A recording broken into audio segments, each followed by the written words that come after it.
Hello friends, उम्मीद करता हूँ कि आप लॉकडाउन को पूरी तरह से फॉलो कर रहे होंगे।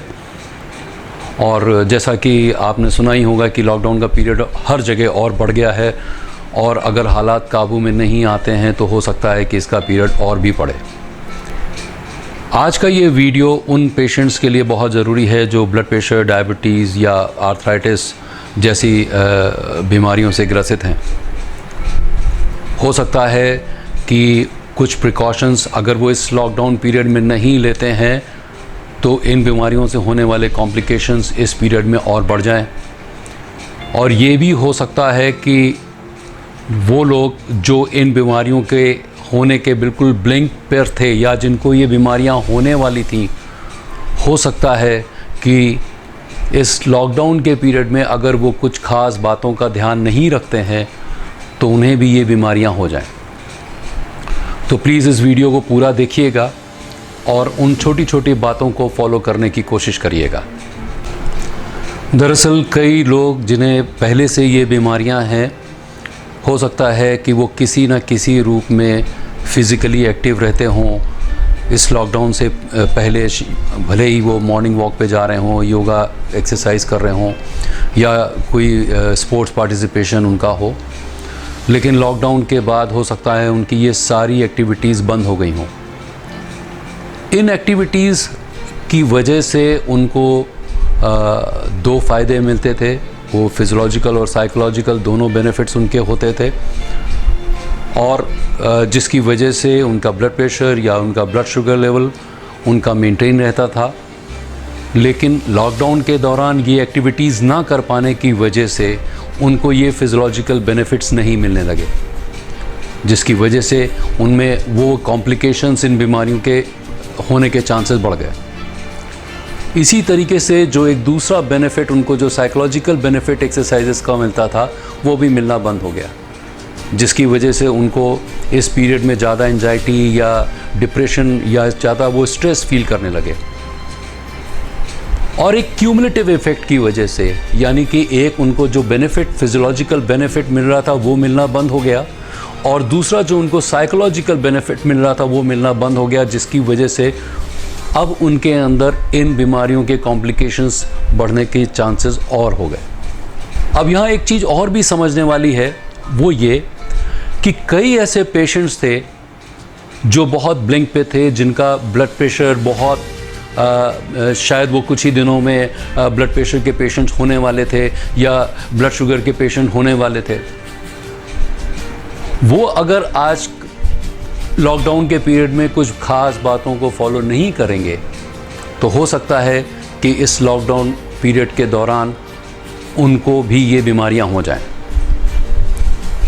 तो जहाँ तक प्रिकॉशंस की बात है, अगर आपके पास सिर्फ दो तरीके हैं, एक तो आप रेगुलर एक्सरसाइज करिए। अभी कुछ दिनों पहले मैंने एक वीडियो शूट किया था जिसमें मैंने आपको बताया था कि आप किस तरह से घर पर रह करके बहुत आसानी से बिना किसी इक्विपमेंट के आप एक्सरसाइजेस कर सकते हैं। मैं उसका लिंक भी आपको डिस्क्रिप्शन बॉक्स में दे दूंगा। इसके अलावा आप जो प्रिकॉशन ले सकते हैं वो प्रिकॉशंस हैं कि इस दौरान आप अपने खान पीन पर ज़रूर ध्यान दें।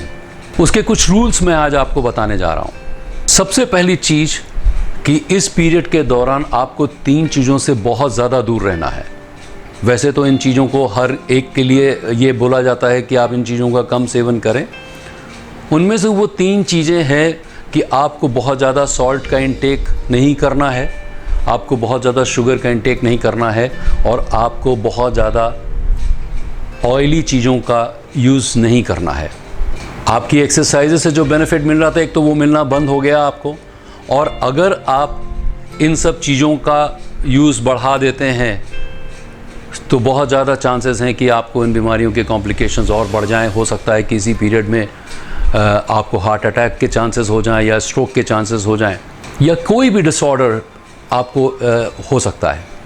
इन 3 चीज़ों के अलावा जो चीज़ें हमें ध्यान रखनी हैं, उनके कुछ रूल्स हैं, वो मैं आज आपके साथ शेयर करने जा रहा हूँ। सबसे पहला जो रूल है न्यूट्रिशन का, जो हमें हमेशा याद रखना है, चाहे वो आप एक्सरसाइज करते हों, आप चाहे आप ब्लड प्रेशर, डायबिटीज़ के पेशेंट हो, वो उन सब के ऊपर ये रूल्स जो हैं वो अप्लाई होते हैं। उसमें जो सबसे पहला रूल है कि हमेशा याद रखिए कि एट ए टाइम ज़्यादा ना खाइए। आप दिन में 4 से 5 मील्स लीजिए और वो छोटे छोटे मील्स होने चाहिए। उनके बीच में तकरीबन 2.5 से 3 घंटे का गैप होना चाहिए। कोशिश करिए कि इस बीच में ज़्यादा स्नैकिंग आप ना करें।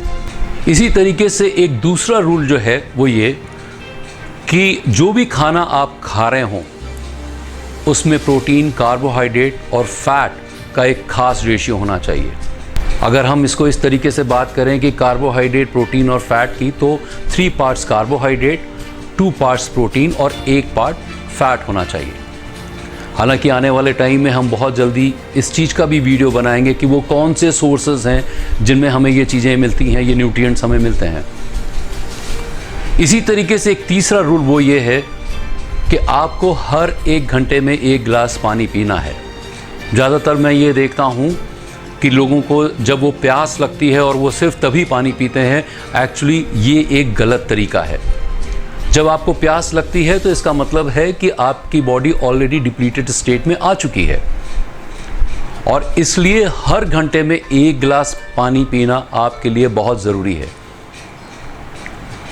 इसी तरह एक और रूल ये है कि जब भी आप डिनर लेते हैं तो कोशिश करिए कि डिनर आपका सबसे कम कैलोरी वाला आपकी डाइट होनी चाहिए, वो सबसे कम कैलोरी वाला मील होना चाहिए। अगर आप बहुत ज़्यादा कैलोरीज़ का इंटेक करते हैं सोने से पहले तो उसमें ज़्यादातर कैलोरीज़ जो हैं वो फ़ैट में कन्वर्ट हो जाती हैं और एक्सेसिव फ़ैट बढ़ जाने की वजह से आपका वेट बढ़ता है और अगर आपका वज़न बढ़ता है इन दिनों तो आपके जॉइंट्स पर, स्पेशली आपके नीज़ पर ज़्यादा स्ट्रेन जाएगा और हो सकता है कि इस पीरियड में वो पेन और बढ़ जाए। तो कोशिश ये करिए कि ओवरऑल आपका कैलोरीज़ का जो इंटेक है वो बहुत बैलेंस्ड होना चाहिए।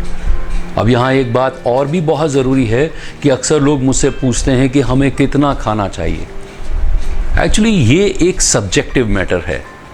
हर एक की रिक्वायरमेंट फूड की कि उन्हें कितना कार्बोहाइड्रेट या कितना फैट या कितना प्रोटीन खाना चाहिए, वो हर एक की रिक्वायरमेंट अलग अलग है। और बहुत जल्दी हम इसके लिए भी एक वीडियो शूट करेंगे जिसमें हम बताएंगे कि किस तरीके से आप ये कैलकुलेट करें कि आपको कितना अमाउंट कार्बोहाइड्रेट और फैट और प्रोटीन का लेना चाहिए।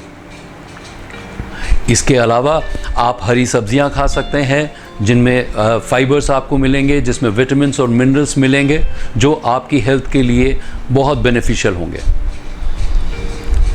इसी के साथ साथ आजकल ये भी मैं देख रहा हूँ कि कई लोग घर पर रहने पर बहुत ज़्यादा अल्कोहल को यूज़ कर रहे हैं या बहुत ज़्यादा स्मोकिंग कर रहे हैं और या किसी भी तरीके के इंटॉक्सिकेंट को ले रहे हैं। वो दोस्तों, ये एक सुनहरा मौका है जब आप घर पर हैं और अगर आप चाहें और अगर आपके अंदर ये बुरी आदतें हैं तो आप इन बुरी आदतों को छोड़ सकते हैं।